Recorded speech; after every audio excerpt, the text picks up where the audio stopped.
사랑하는 여러분, 오늘도 하나님이 주신 은혜와 평강 속에 여러분의 삶에 기쁨과 감사가 넘치는 그러한 하루가 되기를 주님의 이름으로 축복합니다.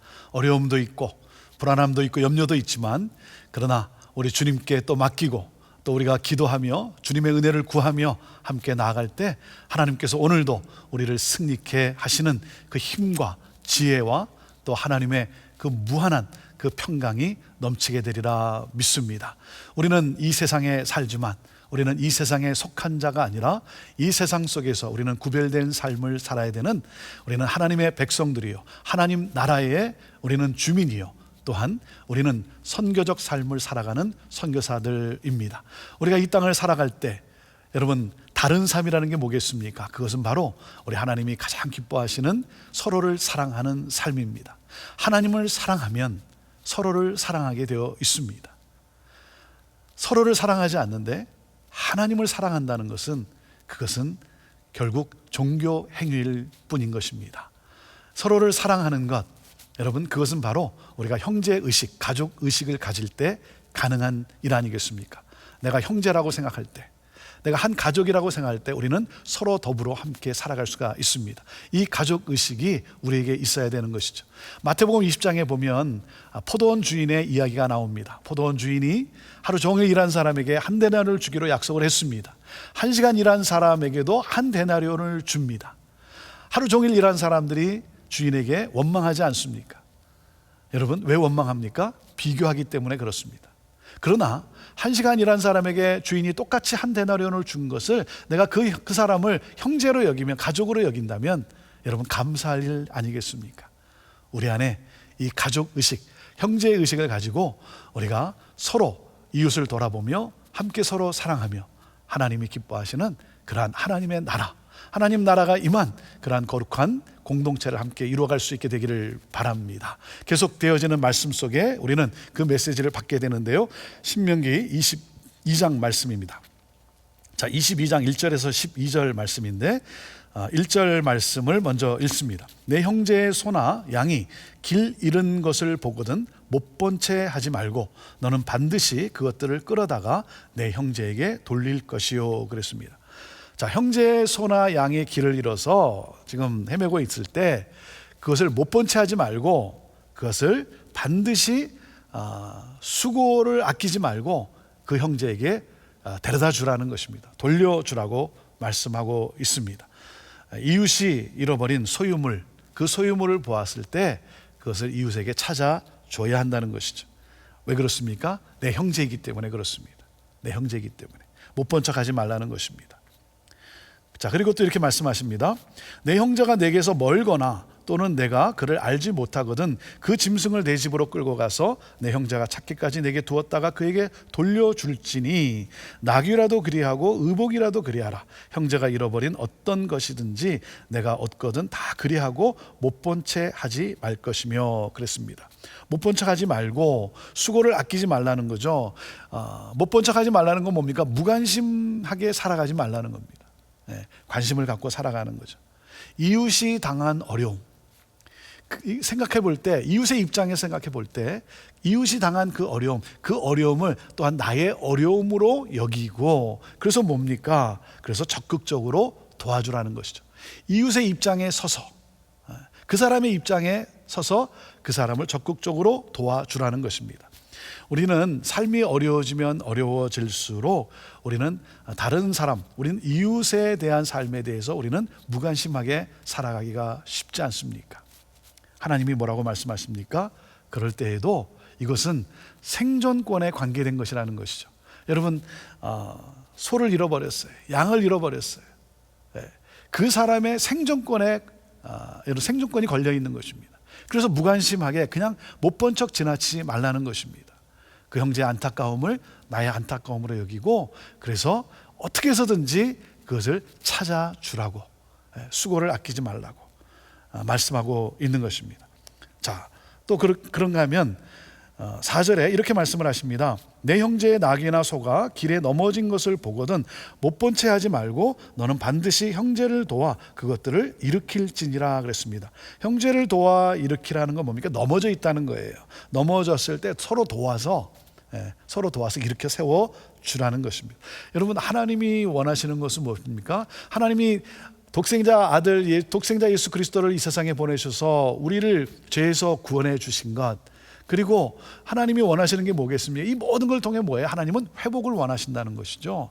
창조의 회복, 하나님이 창조하신 것이 다시 회복되는 것을 우리 하나님이 원하시는 것이죠. 그래서 하나님은 잃어버렸던 그것들을 너가 또 되찾을 수 있도록, 그래서 하나됨을 이루어가는 것입니다. 하나됨을 이루어가는 데 있어서는 바로 이 가족의식, 형제의식을 놓치지 말라는 것입니다. 그것을 가지고 살라는 거예요. 오늘 말씀을 묵상하는 가운데 우리가 성경에서 잘 아는, 우리가 돌아온 탕자라 여기는 말씀이 있지 않습니까? 돌아온 탕자, 둘째 아들이 나갔다가 돌아왔어요. 이 말씀인데 사실은 누가 탕자입니까? 그 집안의 큰 아들이 탕자라는 것이죠. 큰 아들이 탕자라는 거예요. 왜 그렇습니까? 이 큰 아들은 자기의 동생을 동생으로 여기지 않았다는 거예요. 형제를 형제로 여기지 않았어요. 그래서 이 동생이 돌아왔을 때 기뻐하지는 않습니다. 아버지한테 뭐라 그러냐면 당신의 자식이 이렇게 말합니다. 내 동생이 이렇게 말하지 않아요. 저는 왜 이 동생이 집을 나갔을까? 아마 형 때문에 나가지 않았을까? 그런 생각을 또한 해봅니다. 사랑하는 여러분, 하나님은 이 창조의 질서, 창조의 원리가 회복되어지는 것, 그 하나가 되어지는 것, 서로 사랑하는 것, 형제의식을 가지고 살아가는 것을 우리 하나님이 원하신다라고 하는 것입니다. 그래서 무관심하게 못 본 척 하지 말라는 것입니다. 관심을 갖고 형제의 아픔, 형제의 문제를 내 것으로 여기고, 그래서 함께 울고 함께 기뻐하는 삶을 살아가라는 것입니다. 자, 그러면서 계속해서 이 창조의 이 질서에 대해서, 원리에 대해서 우리 하나님이 말씀을 주십니다. 자, 5절 말씀입니다. 여자는 남자의 의복을 입지 말 것이요 남자는 여자의 의복을 입지 말 것이라. 이같이 하는 자는 내 하나님 여호와께 가증한 것이니라. 가증한 자니라 말씀을 하세요. 창조의 질서를 따라 살아가라는 것입니다.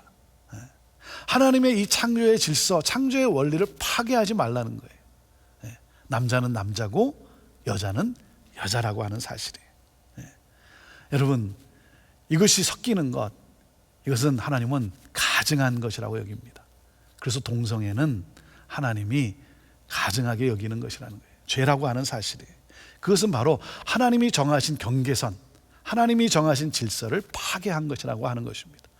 그래서는 안 된다라고 말씀하고 있는 것이죠. 또 이러한 말씀을 주십니다. 자, 6절 그리고 7절 말씀인데요.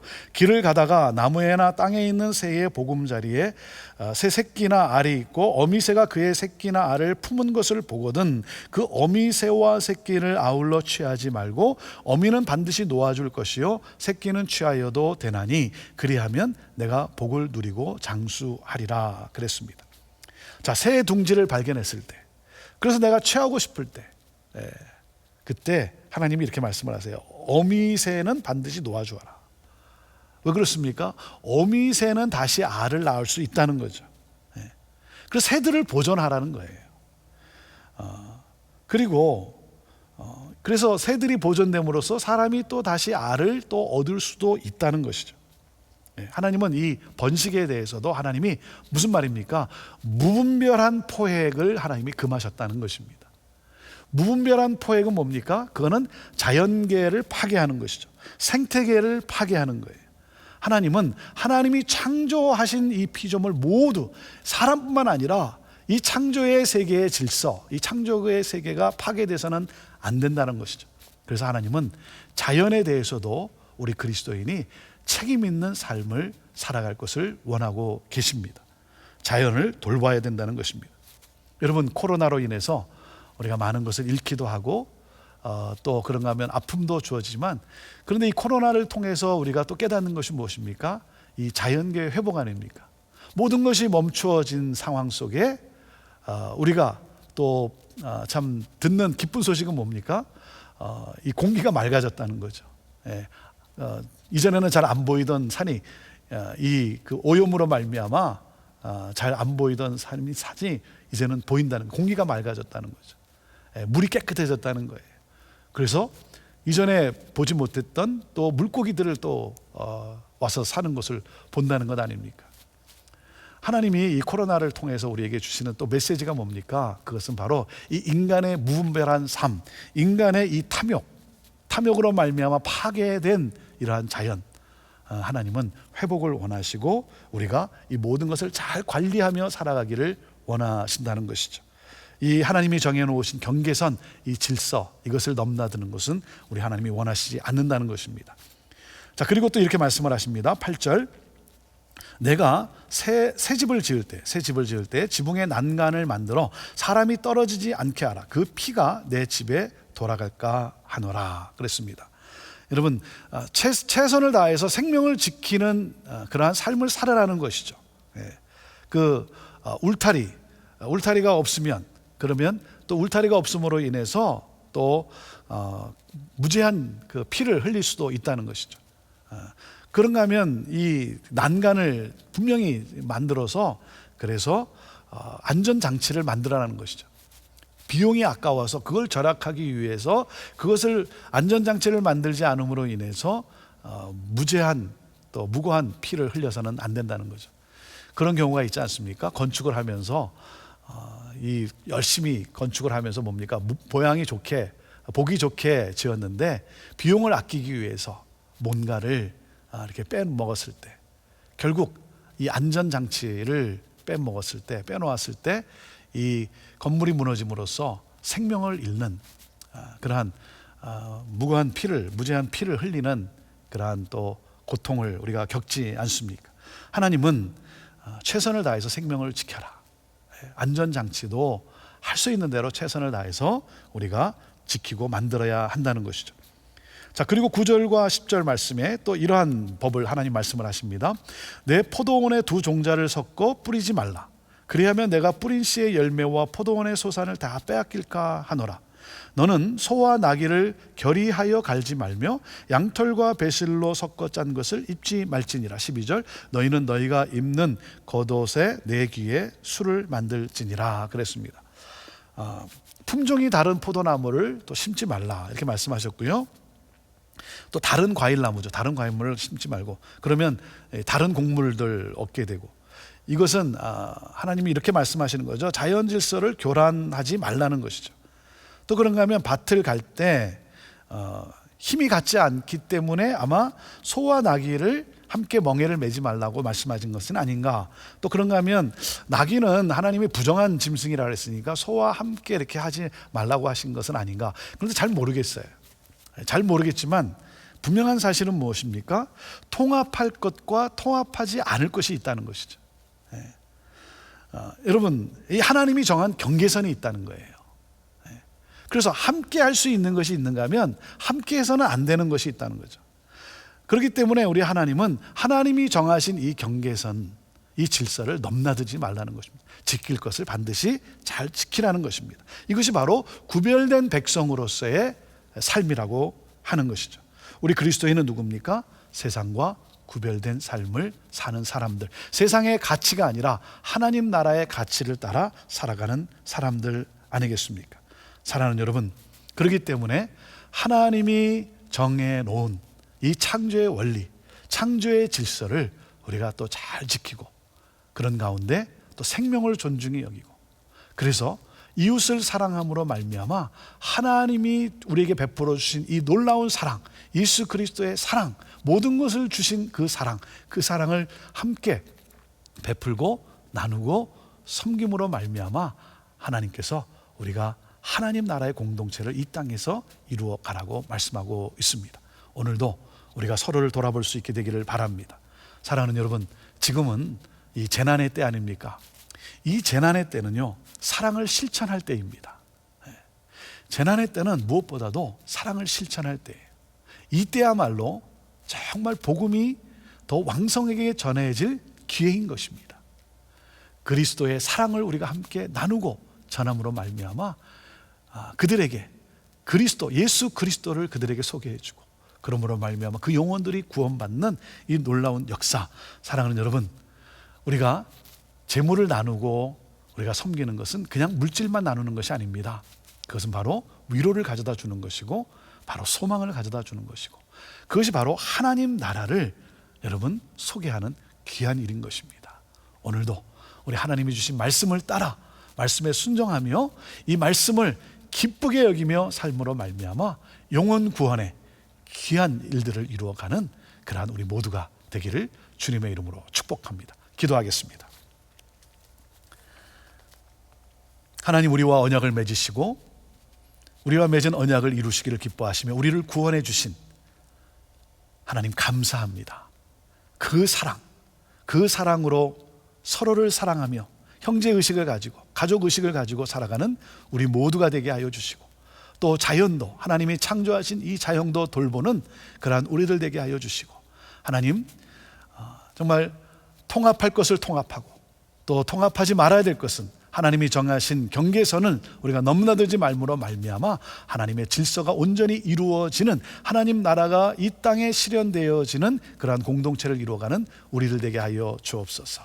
하나님, 오늘도 우리 가족을 돌아보고 우리 이웃을 돌아봅니다. 하나님, 우리를 사용하여 주옵소서. 정말 주의 복음이 왕성히 증거되어지는 바로 이때가 되게 하여 주옵소서. 많은 영혼들, 울고 슬퍼하며 소망을 잃은 많은 영혼들이 구원되는 그러한 귀한 역사를 있게 하여 주옵소서. 우리를 그 일에 사용하여 주옵소서. 감사합니다. 주님 찬양합니다. 영광 받으옵소서. 예수님의 이름으로 기도합니다. 아멘.